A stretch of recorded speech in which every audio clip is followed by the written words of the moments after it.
Dans l'assemblée des saints, assoiffé je me tiens, que ton onction descende sur moi.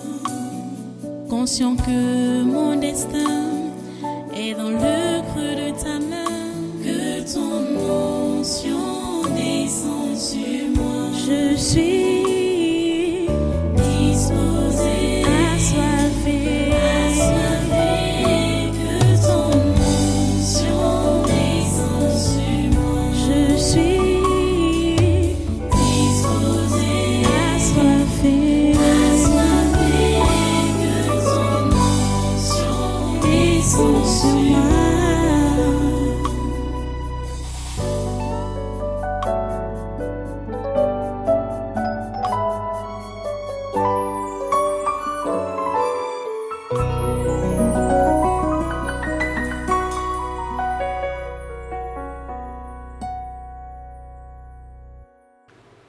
On n'est pas, c'est-à-dire, il ne faut même pas aller très loin.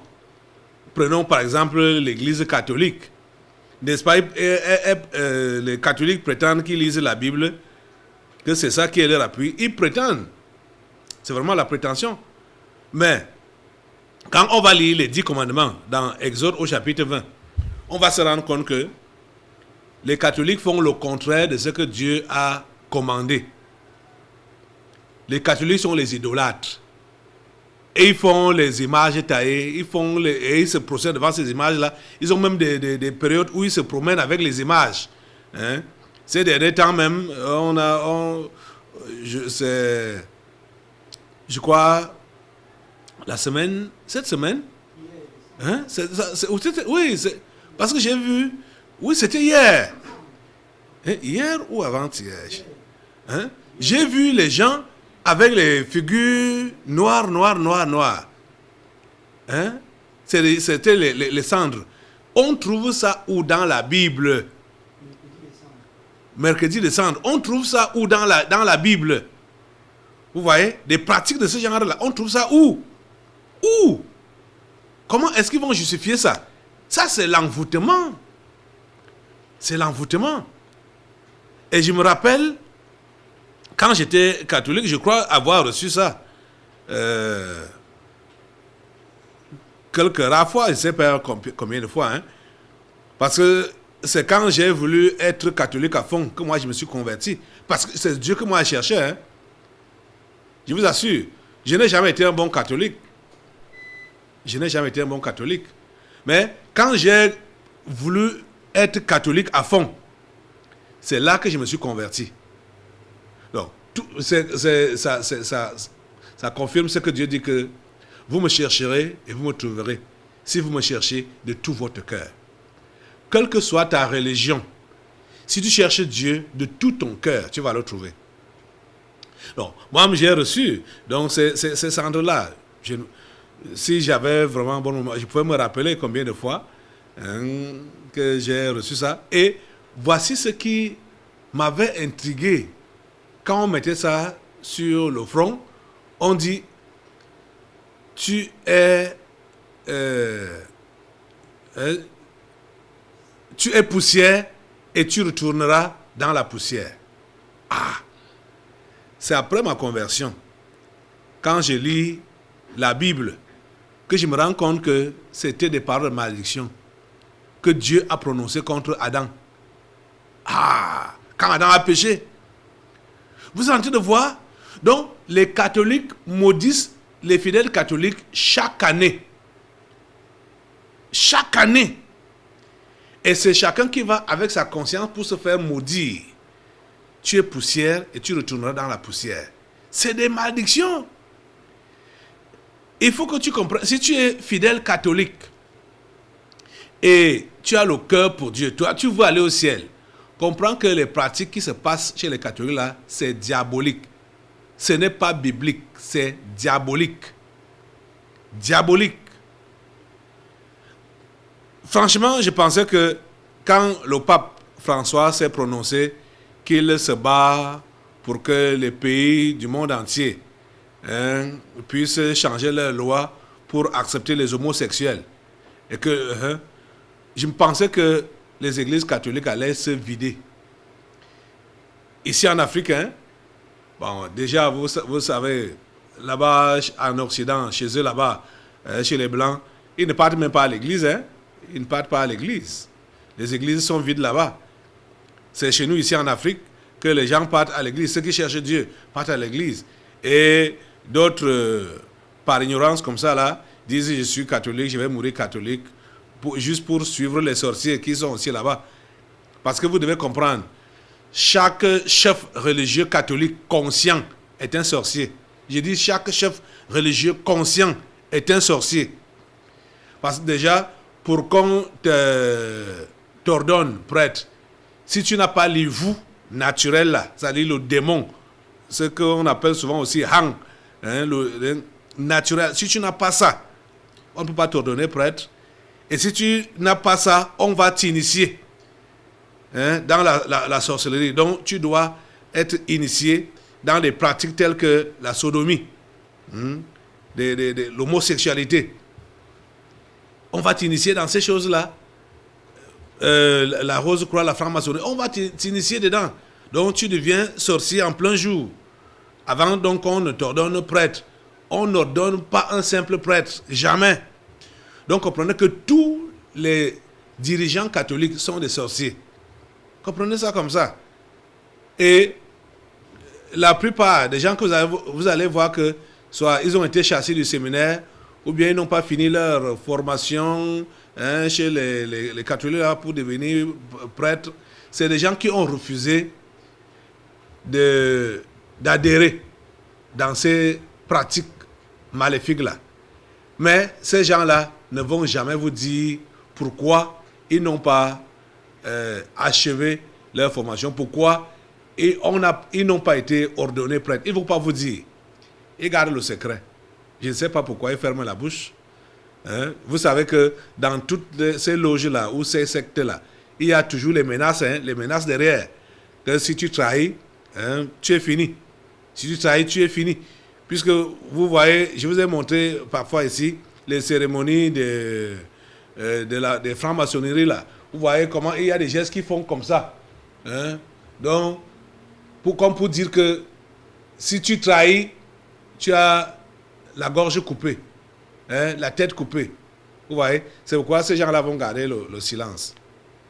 Je suis donc en train de dire que aujourd'hui, si tu lis la Bible, tu vas la comprendre parce qu'elle a été délivrée, quelle que soit ta religion. Tu vas lire la Bible. Si tu lis la Bible, tu vas la comprendre. Et n'en parlons pas que tu dis que tu es chrétien, né de nouveau. Lis la Bible. L'Esprit Saint va te l'enseigner, va t'éclairer, va t'illuminer. Tu comprends? Parce que tu ne peux pas t'en sortir dans cette vie chrétienne si tu ne connais pas la Bible. Tu ne peux pas t'en sortir. Parce que les pensées mauvaises vont toujours traverser ta tête. Ça va toujours traverser ta tête.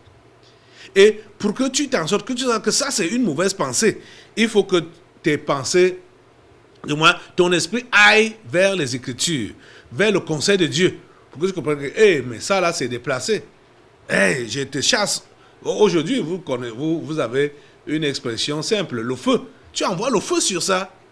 Donc, ne baisse pas donc les bras pour dire que tu es déjà trop dérangé par les mauvaises pensées. Et tu vas dire, oh, vraiment, ma vie chrétienne est foirée comme ça, donc je ne sais plus à rien. C'est pourquoi vous allez voir beaucoup de chrétiens qui sont devenus des moribonds. Pourquoi? Parce qu'ils pensent que le fait que les mauvaises pensées traversent leur tête à gauche, à droite, machin, donc ils sont impurs devant Dieu, Dieu ne peut même plus les accepter, machin. Ce qui est mauvais, c'est d'entretenir ces mauvaises pensées-là. Ne les entretenez pas. Ne permettez pas que ça passe des secondes dans votre tête-là. Parce que vous voyez que Jésus a connu ça. Et nous voyons comment il a combattu ça. Comment il a combattu ces mauvaises pensées. Par la parole de Dieu et en prenant l'autorité pour les chasser de sa vie. C'est comme ça que vous devez faire. Donc, je sais que plusieurs chrétiens se sont refroidis, se sont découragés ou sont l'ombre d'eux-mêmes, juste à cause du fait que ils vivent constamment des mauvaises expériences avec leurs pensées. Hein? Et ils se disent donc, Dieu ne peut même plus les écouter. Vraiment, ils ne savent même pas s'ils sont chrétiens, ils ne savent même pas s'ils sont enfants de Dieu. Comment est-ce que chaque fois, de telles pensées ne font que traverser leur tête? Ça va traverser ta tête. C'est à toi de les rejeter. C'est à toi de les chasser. C'est à toi de leur dire, arrière de moi, retirez-vous au nom de Jésus, par le feu du Saint-Esprit. C'est à toi de le faire. Et je te dis que c'est un combat que tu vas mener tout au long de ta chrétienté. C'est un combat que tu vas mener tout au long de ta chrétienté. Donc, ça a été important. Je comprends pourquoi le Saint-Esprit a voulu que nous puissions revenir sur ça. Pour que nous puissions comprendre que quand Jésus a fait ce tour au désert, ce n'était pas seulement le dernier jour qu'il a été tenté. C'était pendant tout ce temps-là. C'était le temps de jeûne. Le temps de jeûne pendant tous les 40 jours. Jésus était tenté. Et on ne peut pas savoir combien de fois par jour, combien de fois par jour les mauvaises pensées traversaient sa tête. Et comme vous pouvez l'expérimenter avec vous-même, en tant que chrétien, est-ce qu'il y a un jour où des pensées bizarres ne traversent pas ta tête? C'est pour que tu comprennes que Jésus a connu ces expériences-là. Mais Jésus a remporté parce qu'il savait ce qu'il était venu faire sur la terre. Et parce que l'Esprit de Dieu était avec lui. Et il avait également la parole de Dieu en lui. C'est ça qui a permis qu'il puisse maintenir le coup. Et après 40 jours, Jésus est sorti victorieux de cette première phase-là. Vous êtes en train de comprendre? Bon, on nous raconte, du moins, sa vie là, juste après son baptême de Jean, par Jean. Puisque c'est au cours de son ministère, le cours de son ministère qui nous intéresse le plus. Et on voit donc comment il a entamé ça et comment il a fait ça. Et tout à l'heure, je vous ai fait comprendre que jusqu'à la fin, la dernière nuit, la nuit de son arrestation, pendant qu'il priait, comme il en avait l'habitude, pendant qu'il priait, les pensées là sont encore venues dans sa tête que ne meurs pas sur la croix. Vous voyez? Donc jusqu'à la fin, oh mon Dieu, jusqu'à la fin, ces pensées reviennent pour dire non, ça ne doit pas t'arriver. Demande à Dieu de faire autrement. Tu ne dois pas mourir. Mais il s'est ressaisi pour dire non. Non, toutefois, non pas ce que je veux, mais ce que tu veux. Vous voyez, c'est ça donc. Notre volonté ne doit pas être en avant. C'est la volonté de Dieu qu'on doit mettre en avant. Voilà. Un autre aspect que nous voulons souligner aujourd'hui, avant de clôturer, c'est l'histoire de 40 jours là. 40 jours. 40 jours. Jésus a jeûné pendant 40 jours. Moïse a souvent fait 40 jours. Il a fait 40 jours comme ça là 2 fois. Hein. La première fois, il a fait 40 jours pour recevoir les 10 commandements. Il a fait 40 jours et 40 nuits pour recevoir les 10 commandements. Et quand Israël est sorti de l'Égypte, donc de la souffrance, il devait faire combien de temps pour traverser le désert? Il devait faire combien de temps pour traverser le désert? 40 jours. Le parcours là était un parcours de 40 jours pour traverser le désert et aller en Canaan. À pied. Mais au lieu de 40 jours pour Israël, ils ont fait 40 années. Pourquoi est-ce qu'ils ont fait 40 années au lieu de 40 jours? C'est parce que au désert, ils ont été tentés par leurs pensées. Ils ont cédé à leurs pensées. Ils ont cédé donc au diable. Ils ont été tentés par les mauvaises pensées. Je vous dis, les mauvaises pensées sont synonymes de Satan ou diable. Donc quand tu cèdes aux mauvaises pensées, tu as cédé au diable, tu as cédé à Satan. Les enfants d'Israël sont arrivés au désert et les mauvaises pensées ont traversé leur tête. Ils ont cédé à ces mauvaises pensées-là. Dieu s'est fâché et Dieu a dit, vous n'allez plus traverser. Comme il était prévu que vous devrez faire 40 jours pour atteindre Canaan, maintenant vous allez faire 40 années. Et Dieu a décidé de les faire tourner en rond pour que tous les rebelles, dont ceux qui étaient à l'initiative de ces mauvaises pensées-là, parce que la mauvaise pensée, quand ça traverse ta tête, si tu te mets à leur service, tu deviens serviteur du diable. Et tu te mets à leur service comment? Quand tu commences à les propager, à propager donc ces mauvaises pensées-là. Donc, et c'était donc comme ça, quand les mauvaises pensées ont traversé la tête de certaines personnes dans l'Assemblée d'Israël, ils ont commencé à partager ça, à propager ça. Et ils ont affecté le reste des Israélites. Donc, quand Dieu a vu ça, Dieu a décidé d'éliminer tous les auteurs. Il a décidé de les éliminer tous. Et il fallait donc, comme Moïse avait prié, pour que ça ne se passe pas comme ça là, de peur que les Égyptiens et même tous les peuples d'alentour ne puissent dire que Dieu est trop méchant. Il les a fait sortir de l'Égypte pour les tuer au désert. Dieu a donc dit ok. Dieu a compris Moïse, mais Dieu a changé de stratégie. Dieu a donc dit que vous allez tourner sur place jusqu'à ce que la génération qui est sortie là, tous meurent ici au désert. Et ça devait prendre 40 années pour que tous ces gens-là meurent dans le désert. Et c'est la nouvelle génération qui est née au désert là, qui a traversé. Vous êtes en train de comprendre? C'est comme ça que ça s'est passé. Ok. Et nous voyons pour Jésus ici, il a jeûné pendant 40 jours. Et il était où également? Au désert. Israël est parti de l'Égypte. Et avant d'arriver en Canaan, il devait traverser le désert. C'est très important.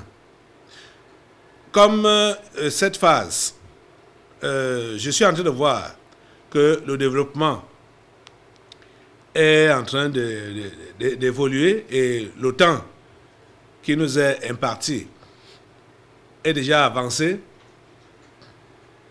Je crois peut-être dimanche, ça dépend vraiment de l'Esprit de Dieu, que nous puissions revenir sur ça pour mieux expliquer. Mais ce que je veux que vous compreniez maintenant, là, avant qu'on ne parte, c'est cette histoire de 40 jours et cette histoire du désert. Dimanche, je vous donnerai les textes appropriés pour soutenir ce que je suis en train de dire. Et vous savez que nos thèmes, je veux dire le thème autour duquel nous sommes en train de développer nos entretiens depuis très longtemps, c'est les préalables ou les préparatifs avant l'entrée en Canaan. C'est ça. C'est notre thème. On n'est pas sorti de là. C'est notre thème des enseignements interséminaires. C'est-à-dire les préalables ou les préparatifs avant l'entrée en Canaan. Et vous savez ce qu'on appelle Canaan, ici au tabernacle, ou ceux qui ont suivi nos enseignements depuis là. Ce n'est pas le Canaan dont les faux prophètes vous ont parlé, là-bas dehors, dans le passé, le pays où coule le lait et le miel, donc Canaan, de la haute montagne, où tu as donc tout ton monde, le monde de luxe, le monde de brillance, le monde de richesse, le monde de la prospérité, de l'abondance, le monde de la belle vie. Ce n'est pas ça, Canaan. Non, ce n'est pas ça, Canaan.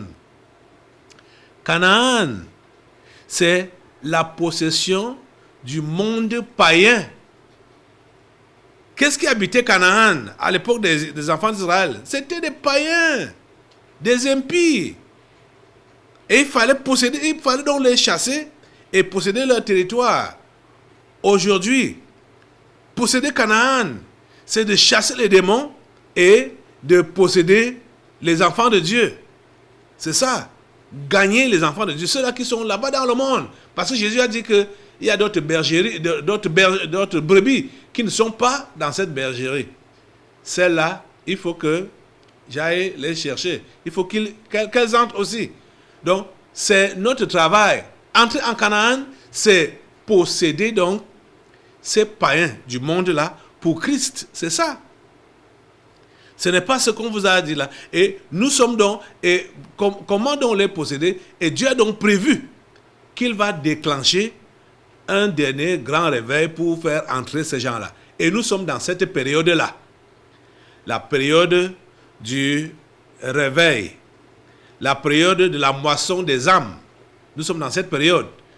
Ça a commencé depuis l'année passée, dans la programmation de Dieu.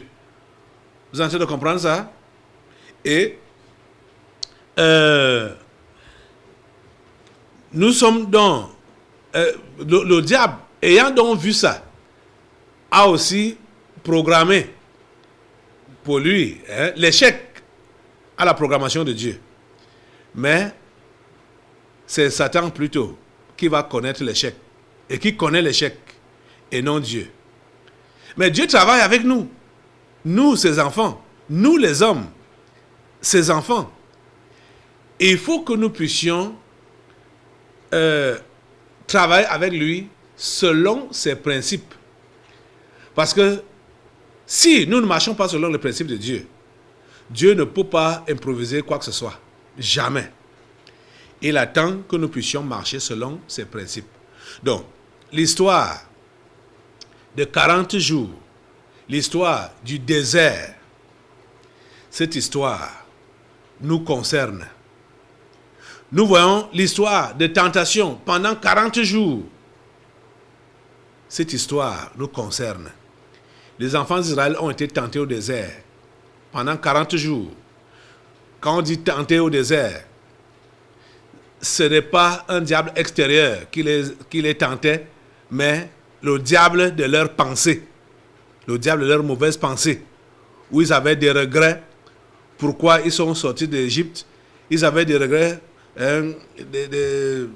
Pourquoi ils sont en train de souffrir au désert alors qu'ils ont laissé de la nourriture en Égypte?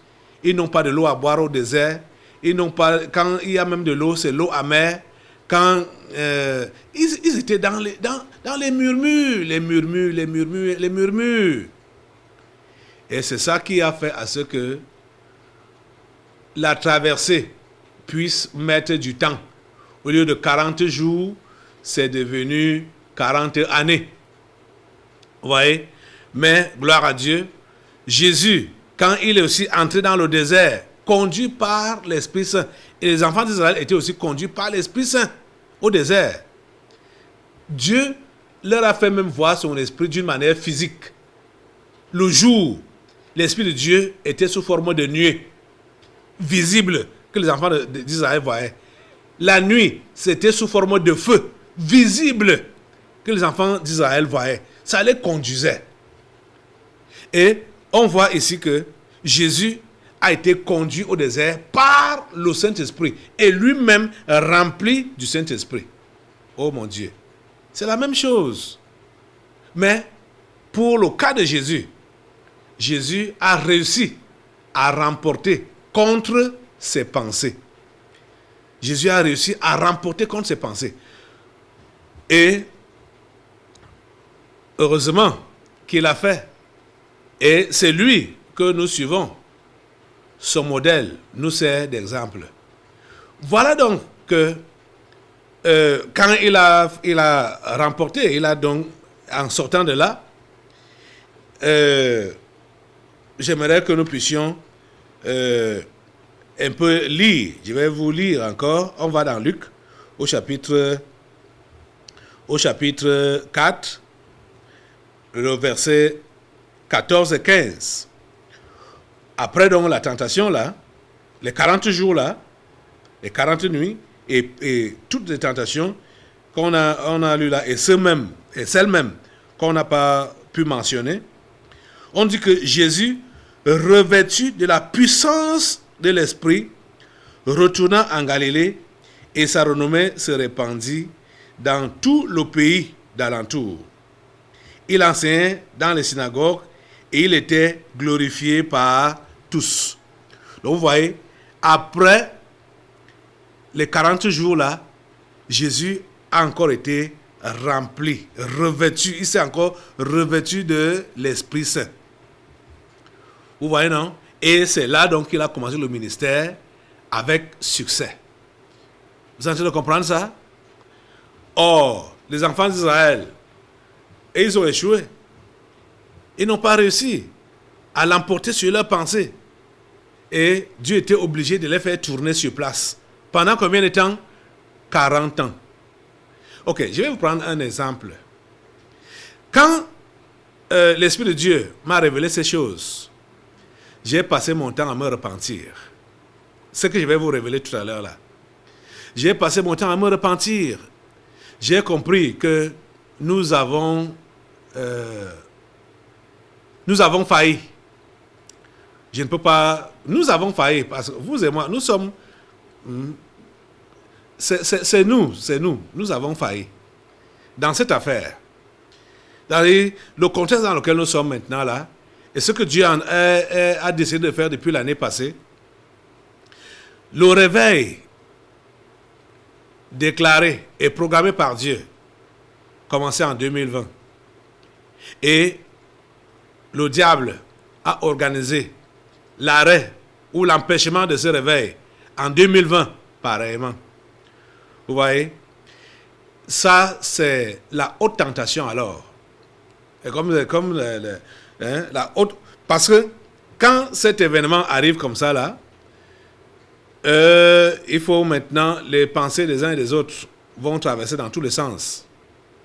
Et pour le chrétien, et pour nous, chrétiens du tabernacle de la liberté, nous avons vu, et pourtant nous étions avisés, déjà même par l'Esprit de Dieu, au début de l'année 2020, que nous allons connaître la séduction, nous allons connaître les attaques, nous allons connaître la distraction, nous allons connaître la pénétration. Cela a été consigné dans ce document. La devise amphérique. Vous êtes en train de voir? Mais nous n'avons pas été assez vigilants pour comprendre les choses. Et voilà que on arrive en juillet, août, que maintenant les agents de Satan, dans la personne du sous-préfet de Yaoundé 6, viennent et scellent notre église. Pour combien de temps? Ils ont mentionné là 1 mois, durée 1 mois. Et les 1 mois sont arrivés, ils ne sont pas venus ouvrir. 40 jours, c'est 1 mois, 10 jours. Bon, avec les choses administratives. Si, normalement, l'ouverture de notre église devait se passer dans cet espace-là, dans l'espace de 1 mois et quelques jours. Donc, on est dans la marge soit de 40 jours là. Vous êtes en train de voir. Mais depuis là, depuis le 5 août, qui sont donc venus fermer l'église, on est aujourd'hui à plus de 6 mois. Vous voyez? Pourquoi est-ce qu'il y a eu prolongation au niveau de cette épreuve? Certainement parce que plusieurs parmi nous, nous n'avons pas compris. Nos pensées ont traversé dans tous les sens et au lieu de les chasser, au lieu de les refouler, on s'est maintenu dedans. Hein? Corona, si même va finir quand? Parce que tous, allez, on est en train de prier, d'autres disent, voilà, on prie. Mais qu'est-ce qui se passe même? Pourquoi est-ce que les choses ne changent pas? Pourquoi on est au même niveau? C'est-à-dire, malgré le fait qu'on coupe les têtes aux différents responsables de ce mensonge, aux tyrans et aux titans du monde, malgré le fait qu'il y a les délivrances tout le temps, mais les conditions ne changent pas. Les circonstances ne changent pas. Donc, c'est parce que plusieurs parmi nous sont donc incrédules et murmurent comme les enfants d'Israël ont fait. C'est ça, justement, qui a fait à ce qui est prolongation dans cette histoire. Même dans l'histoire le dévoilement du mensonge total, je veux dire le dévoilement total de ce mensonge du corona, ça doit être dévoilé au monde entier. Et le monde entier, quand je parle du monde entier, je ne fais pas allusion aux esprits impurs, hein, c'est-à-dire aux anges déchus ou aux réincarnés qui sont dans les gouvernements là. Ce n'est pas à eux que je fais allusion. Je fais allusion aux vrais humains. Parce que les vrais humains, même s'ils sont 2 sur cette planète Terre, ils ont le pouvoir sur tous les autres démons qui peuvent habiter la planète Terre. Parce que la planète Terre n'appartient pas aux anges déchus. La planète Terre n'appartient pas aux réincarnés, aux fantômes, aux sorciers. La planète Terre ne leur appartient pas. La planète Terre appartient aux vrais humains.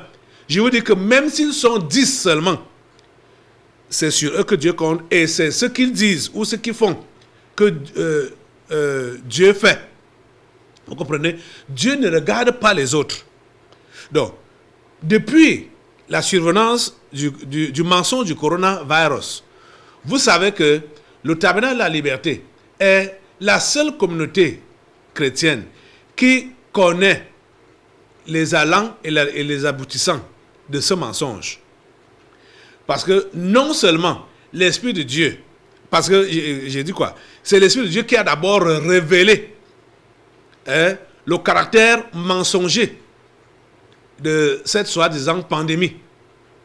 Et après, on a eu des documentations qui ont appuyé et qui ont confirmé ce que l'Esprit de Dieu avait déjà révélé. Donc, en ce qui concerne le mensonge du coronavirus, nous, Assemblée du Tabernacle de la Liberté, nous avons toute la révélation. Nous avons toute la vérité. Nous avons tout ce qu'il faut. Ce n'est pas les révélations qui n'ont pas eu lieu. Ce n'est pas même que ce soit les révélations par les enseignements bibliques ou que ce soit les révélations par les délivrances prophétiques. Nous en avons eu ici. Mais plusieurs parmi nous sont demeurés dans l'incrédulité et dans les murmures parce que plusieurs estiment que leurs activités ont connu de l'arrêt, du ralenti et leur pensée ou leur préoccupation, c'est seulement que ça va s'arrêter quand pour que mes activités redémarrent. L'histoire du corona, ça va s'arrêter quand? Ça va finir quand? Pour que mes activités redémarrent, pour que les choses redeviennent normales. Donc, pour eux, quand ils pensent que les choses doivent redevenir normales, ça ne regarde pas l'avancement du travail de Dieu. Ça regarde leurs propres activités. ça regarde leurs intérêts personnels. Vous voyez? Donc, c'est parce que plusieurs fonctionnent avec l'égoïsme. Et plusieurs n'ont pas encore compris. C'est la raison pour laquelle, au lieu de 40 jours par rapport à la fermeture de l'église, au lieu de un mois, ça devait faire un mois et quelques jours, parce que je ne pense pas que s'il fallait ordonner soit l'ouverture, là, ça devait faire 30 jours net, comme ils avaient écrit. Vous êtes en train de voir, mais c'est notre attitude. Nous sommes encore dans la logique des païens simples, des humains simples, qui ne sont pas croyants et qui sont juste préoccupés par leurs occupations, par leurs activités, par leur carrière, par leur académique, et qui voient que coronavirus est venu gâter leurs choses. Vous voyez, plusieurs parmi vous, c'est dans cette logique-là que vous fonctionnez encore. C'est la raison pour laquelle, jusqu'à présent, les choses ne se sont pas encore arrangées au niveau de la communauté, ici, là, pour que nous puissions librement faire nos cultes comme auparavant, ou librement prêcher, ou librement enseigner, librement témoigner, ou que au niveau mondial, pour que Dieu mette un arrêt en dévoilant en dévoilant aux yeux de tous que c'est un mensonge, c'est une supercherie et que ça doit prendre fin. Mais ce qui est sûr, Dieu a déjà tout fait. Dieu a déjà tout fait. On a déjà assisté à tout ça l'année passée, quand il a effacé le corona du globe terrestre. Mais tout ce que ces méchants sont en train de faire là, leur propagande, leur soi-disant vaccin, leur machin, même comme ça fait des dégâts, jusque-là, ils ne font qu'avancer, avancer. Oui, ils ne font qu'avancer. Et c'est ça qui décourage encore alors la plupart d'entre vous pour dire que, mais malgré toutes ces prières, il y a toujours des avancées. Les avancées à quel niveau? Ça, vous ne connaissez pas le monde spirituel. Déjà, quand on coupe le cou à un poulet, le poulet là ne tombe pas là, c'est fini. On coupe le cou à un poulet, vous voyez comment ça se bat encore. Ça se bat. Avant de s'éteindre définitivement. C'est comme ça, même avec ces esprits, même avec ces démons. Ils sont déjà anéantis. Et c'est votre scepticisme, c'est-à-dire comme vous êtes sceptique, ou le fait que vous doutez, ou vous murmurez, c'est ça qui peut permettre à ce que les anciens démons qui ont eu la tête coupée là, le diable puisse envoyer encore des renforts, ou d'autres esprits venir renforcer ces esprits-là. Mais si nous maintenons dans la logique que Dieu, comme tu nous as révélé que ce mensonge qu'ils ont mis en place, c'est ça même que tu vas utiliser pour provoquer ton réveil. Nous sommes derrière toi. Malgré tout ce qu'ils disent, malgré tout ce qu'ils font, nous savons que tu as déjà tout accompli.